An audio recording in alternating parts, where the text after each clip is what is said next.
போன பாராளுமன்ற தேர்தல் முடிந்து 5வது பாராளுமன்ற தேர்தல் வரப்போகுது. இங்க எவ்வளவு பாராளுமன்ற உறுப்பினர்கள் என்ன தொலைநோக்கு திட்டத்தை இந்த தொகுதியில் செயல்படுத்தி இருக்கிறார்கள் கேளுங்க.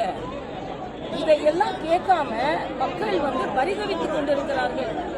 எங்களால ஆறுதல் சொல்ல முடியுது. நான் அவங்க மனுக்கள் வாங்கி கொடுக்குறாங்க. இவ்வளவு மனுக்கள் இருக்குது. இந்த மனுக்கள் எல்லாம் இல்ல, அதே நேத்தே வானிலை ஆய்வு மையம் ஒரு கருத்தை சொல்லி விளக்கம் கொடுத்துருக்காங்க. நான் என்ன கேட்கிறேன், மெட்ராஸ்ல ஒரு அனுபவத்தை பார்த்தீங்கல்ல, வானிலை அதிகமா மழை வரும்னு 12ஆம் தேதி அலர்ட் பண்ணும்போது என்ன நடவடிக்கை, கொஞ்சமா அதிகமா என்ன நடவடிக்கை எடுத்தீங்க? முதலமைச்சர் இங்கே உட்கார்ந்து ஒருவேளை அதிகமா அவ்வளோ ஸ்ட்ரிக்டா ஃபாலோ பண்றீங்களா? நீங்க கொஞ்சம் அதிகமா வந்ததுன்னா என்ன பண்றது? ஏன்னா சென்னையில ஒரு அனுபவம் இருக்குல்ல, சொன்னதை விட அதிகமா வந்திருக்குல்ல. ஆக வானிலை மையம் மேல குற்றத்தை போடுறது ஒரு ஆட்சியாளர்களுக்கு அழகு இல்லைன்றது எனக்கு கருத்து.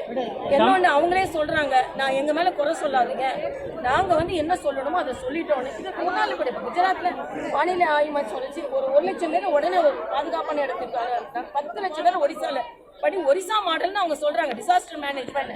இங்க நம்ம திராவிட மாடல் போட்டு கடைசியில் மக்களுக்கு திண்டாட மாடல் ஆயிடுச்சு. தமிழக அரசு என்ன சொல்லுது?